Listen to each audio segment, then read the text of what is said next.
Hey everybody, David Fine here from Watch Your Lip. A few years ago, actually almost 3 years ago, we made a video where we built this floating boat dock from scratch in just a couple hours with the help of my good friend Bryce. And guys, to date, it's my most popular video on my channel. And so 3 years later, actually 3 years and change, we want to show you how the dock has held up. I've actually been asked that a number of times on the comments section in that video, has the dock held up? And so I want to take you real quick, 3.5 years later, what's the dock look like?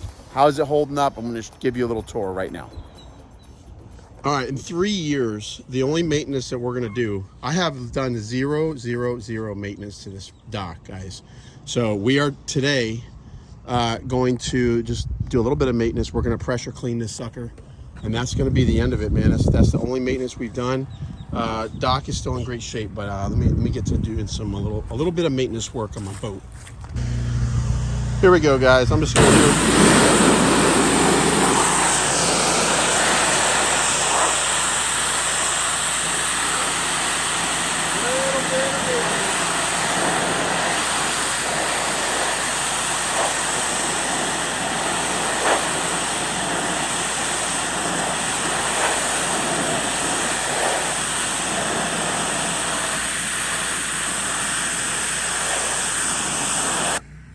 All right, guys, so there's the difference when you're pressure cleaning here. This is 3 years worth of mildew and bird crap and fish guts and all kinds of stuff that's built up on the deck.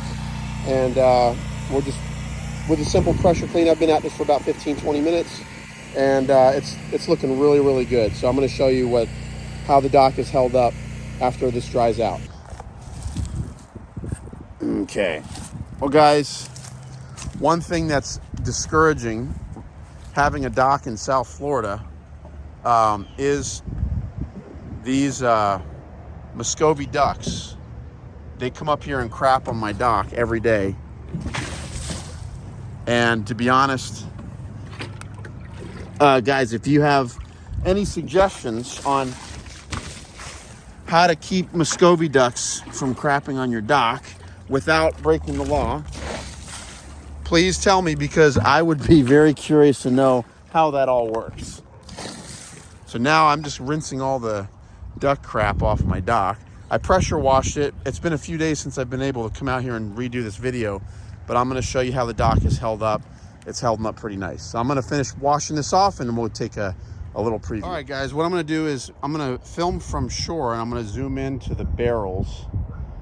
First thing, I haven't had any problems with the seals on any of our barrels.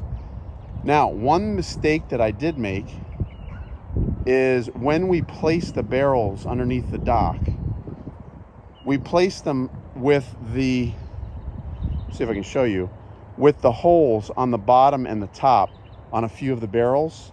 Actually, both of these sides have the hole on for the barrel, the opening, it's actually underwater, and that's not good. What I should have done is rotated the barrel so that they're on either side, so that those holes would not be in the water.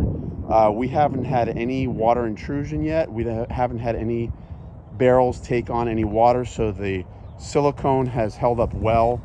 What I want to do is show you real quick the barrels on this side.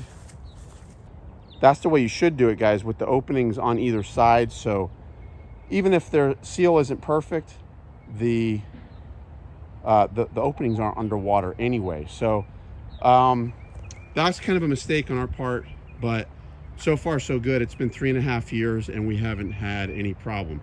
The barrels are in great shape. The conduit poles are in great shape. You know, this is fresh water, so we don't have any salt in the water at all. So therefore, there's very little corrosion on it, on any of the aluminum at all. So not a big deal. Our biggest corrosion problem is actually duck crap. Our ramp is in good shape. Guys, our hinges are in good shape. Maybe a little bit of rust on some of the hinges. You know, some of the screws might come loose and you might want to This guy's a little loose. I'm gonna need to screw him back in. But as you can see, the dock is working great. We actually had a couple tropical storm force winds come through. One of them, the water level raised up about 3 feet, and it was actually up past our gate, and the dock floated up where these metal brackets came all the way up and were almost at the top of this thing, that would have been kind of interesting. But no problem with the winds, no problem with the lots of rain, no problem with the weather. Guys, like I said, the wood is in perfect shape. After we pressure cleaned it, pressure washed it, it looks great. And for 3.5 years, my son has caught, I'm guessing, thousands of peacock bass and largemouth bass off this dock, and it's been very, very worthwhile. So if I can keep the ducks off, great. We're saving a little money, and we're going to try and build a bigger dock. And when we do, we'll probably sell this one. But I got to be honest with you, the price of lumber has skyrocketed since we built this one. So, it cost us start to finish probably $700 with all the parts, everything that we bought, including the barrels that we got on OfferUp. We bought all 6 barrels for I think $100 on OfferUp, and all the lumber and everything we bought cost about $700. I don't think you could build this dock for under $1,000 right now with the cost of lumber, how it's gone up since the pandemic. But we are planning on building a bigger dock. We just have to save a little bit more money. So until then, we're going to use this one and be very, very happy. So guys, if you like the video, give me a thumbs up. Don't forget to subscribe. We'll show you more action. Hopefully you check out some of our fishing videos too. And, let's get to building a nice floating dock boat. Bye guys, take care now.